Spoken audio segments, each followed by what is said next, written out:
सवाल है, कह रहे कि टेलीस्कोप का निर्माण किसने किया था, बताइए। तो किसके द्वारा किया गया था? गैलीलियो के द्वारा ही साथियों टेलीस्कोप का निर्माण किया गया था। उसके बाद देखिए लाइसोसोम की खोज किसने की थी, मुझे बताइए।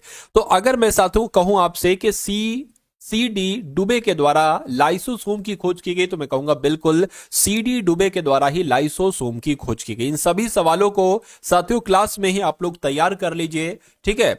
चलिए, प्राकृतिक चयन का सिद्धांत की अगर बात करें किसके द्वारा दिया गया, तो साथियों डार्विन के द्वारा प्राकृतिक चयन का सिद्धांत दिया गया था।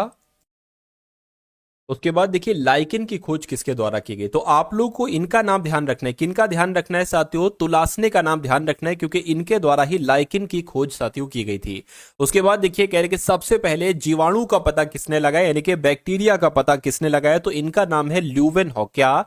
ल्यूवेनहॉक इनका नाम है, और सबसे पहले बैक्टीरिया का पता ल्यूवेनहॉक के द्वारा लगाया गया था। अगला देखिए पेनिसिलिन की खोज किसके द्वारा की गई थी, तो पेनिसिलिन की अगर बात करें साथियों एलेक्जेंडर फ्लेमिंग के द्वारा ही साथियों पेनिसिलिन की खोज की गई थी। राइट आंसर आपका ऑप्शन नंबर ए है। कोशिका शब्द का सबसे पहले प्रयोग किसने किया था, तो कोशिका शब्द का सबसे पहले प्रयोग किसने किया था साथियों? रॉबर्ट हुक ने किया था। किसने? रॉबर्ट हुक ने किया था, और जिनका आंसर यहां पर ए था, मैं कहूंगा बिल्कुल करेक्ट है।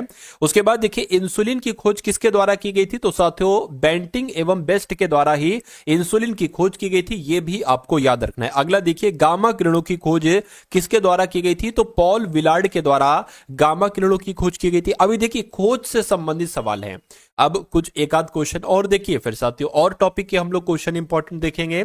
रेबीज के टीके की खोज किसके द्वारा की गई, तो रेबीज के टीके की खोज साथियों लुईस पाश्चर के द्वारा की गई। किसके द्वारा? लुईस पाश्चर के द्वारा की गई। उसके बाद देखिए प्राकृतिक वर्ण यानी कि नेचुरल सिलेक्शन का नियम किसके द्वारा प्रतिपादित किया गया था, तो किसके द्वारा प्रतिपादित किया गया था? मैं कहूंगा चार्ल्स डार्विन के द्वारा प्रतिपादित किया गया था प्राकृतिक, ठीक है। ये चरण होना चाहिए, क्या लिखा होना चाहिए? चरण होना चाहिए। चलिए खैर कोई दिक्कत नहीं। उसके बाद देखिए नेक्स्ट नंबर का साथियों सवाल है आपकी स्क्रीन पर।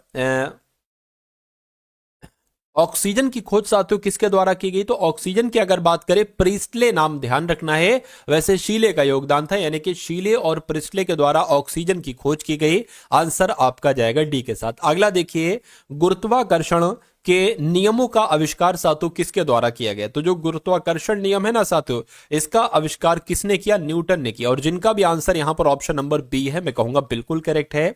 अब उसके बाद देखिए विक्रम साराभाई स्पेस सेंटर साथियों ये कहां पर स्थित है, तो ये तिरुवनंतपुरम में स्थित है। कहां पर? तिरुवनंतपुरम में। कवकों का अध्ययन साथियों किसे कहा जाता है, तो आप लोग ध्यान रखेंगे माइकोलॉजी की अगर बात करें तो माइकोलॉजी क्या होता है? कवकों का अध्ययन माइकोलॉजी कहलाया जाता है। अगला देखिए सिक्कों का अध्ययन साथियों क्या कहलाया जाता है, तो न्यूमिस्मेटिक। क्या साथियों? न्यूमिस्मेटिक एक तरीके से अगर बात करें तो सिक्कों के अध्ययन को न्यूमिस्मेटिक कहा जाता है। अगला देखिए सेलुलर और मोलिकुलर जीव विज्ञान केंद्र कहां पर है, तो अगर आपसे ये सवाल पूछे तो ये कहां पर है साथियों? ये हैदराबाद में। कहां पर है ये हैदराबाद में है। Centre for DNA fingerprint and diagnostics ये कहां पर स्थित है, तो ये हैदराबाद में स्थित है। कहां पर साथियों?